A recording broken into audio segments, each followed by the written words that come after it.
Hello, my name is Scott Hicks. I'm director of the Teaching and Learning Center at the University of North Carolina at Pembroke. I'm happy today to be joined by Dr. Charles Beem, professor of history and coordinator of the British Studies minor at UNCP. Dr. Beem, thank you for joining us today. Thank you. Our first question is this: who's the best teacher you've ever had and why? All right, so I actually have a pair of teachers, and it comes from a period of time when I was working on my doctorate where I had to pass two language examinations. And so I spent some time taking classes at a community college in the middle of the 1990s while I'm in the middle of my coursework for the doctorate. Now, these were not tenured professors. I took Spanish with two professors. I'm so sorry I can't remember the gentleman's name, but the other professor, she was Professora Houston, and she was from New York and very funny. And one thing that both of these teachers struck me is teaching languages is probably one of the very most difficult tasks for any kind of teacher. And when I looked around the classroom, I saw so many different types of students with different levels of engagement and comprehension and all that. And they were being paid basically peanuts to wield this course into something meaningful. And they did it with persistence. They did it with humor more than anything else.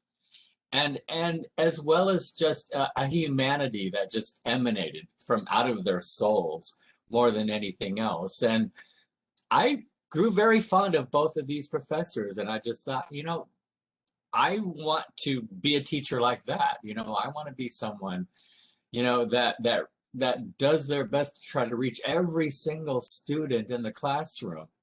And whatever it took, with a smile, with a laugh, with a joke, whatever it took to get them to engage. They had very funny little exercises that just, and again, I can't really recall a one, but I just remember how, in many ways, how entertaining that these professors could actually be. That they each could have gone on to a career in entertainment if they wanted to. Yet their nose was to the grindstone, doing this probably semester after semester. And I look back at them, 25 years later, and just think they were the kinds of models for teaching that, I still have in the back of my mind for I think of any kind of way to connect, especially if it can be done in a humorous and entertaining fashion, at the same time, sort of to be edifying. And so I'm sorry I can't remember his name. He was a wonderful, wonderful guy, but Professor Houston, and her hair always looked great too, no matter what day of the week it was. And she was always so very nicely coiffed and dressed, and just always a smile on her face. I'll never forget both of them. Thank you for sharing that. What does it take to be a good professor in higher education in 2021?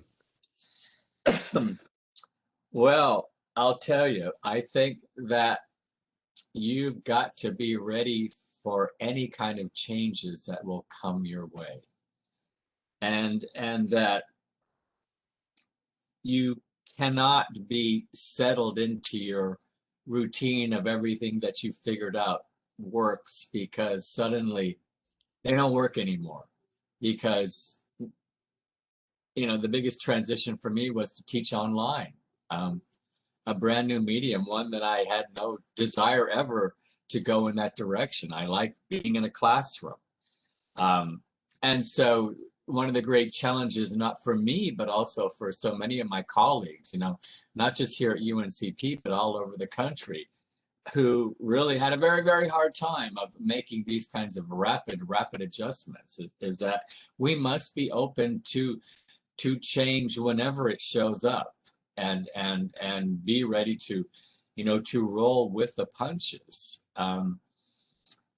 I had a very difficult semester last fall, adjusting for the first time to teaching online. And, I realized, okay, in many ways, I'm not a senior teacher here anymore. I'm at the beginning of of my new journey to figure out a new kind of way to teach and to reach students that in many ways are a little bit, actually not just a little bit, but a lot more unreachable than they are in the classroom. And so uh, even though I'll be back in the classroom, I think in the fall, I'm certainly not going to be the same teacher anymore. That in many ways, learning how to accept certain things that I cannot change in terms of student responses and try to figure out strategies around them. In many ways, I'm still at that learning stage again, and it makes me realize that even though I'm probably just going to be here a few more years before I take my retirement, my learning curve is not over. It's not going to be over, until I, hang up my hat for that sort of final time. So, and I would suppose that that's, very, very good for all of us in a sense to sort of realize, okay, put on your thinking cap, like right now, and figure your way out of this situation that you have not encountered before. So that is what I've learned sort of in the last year or so, and it appears to be something that in many discussions with my colleagues, that we're all sort of in agreement on this also, is that you got to be ready for anything, changes in technology and changes in transmission of course materials and figuring out the best possible way to elicit student response and in situations that I have not encountered before. So tell us something you've done creatively in your classroom to engage your students. Well, I'm a writer as well as a teacher, and I teach writing. It's built into all of my courses.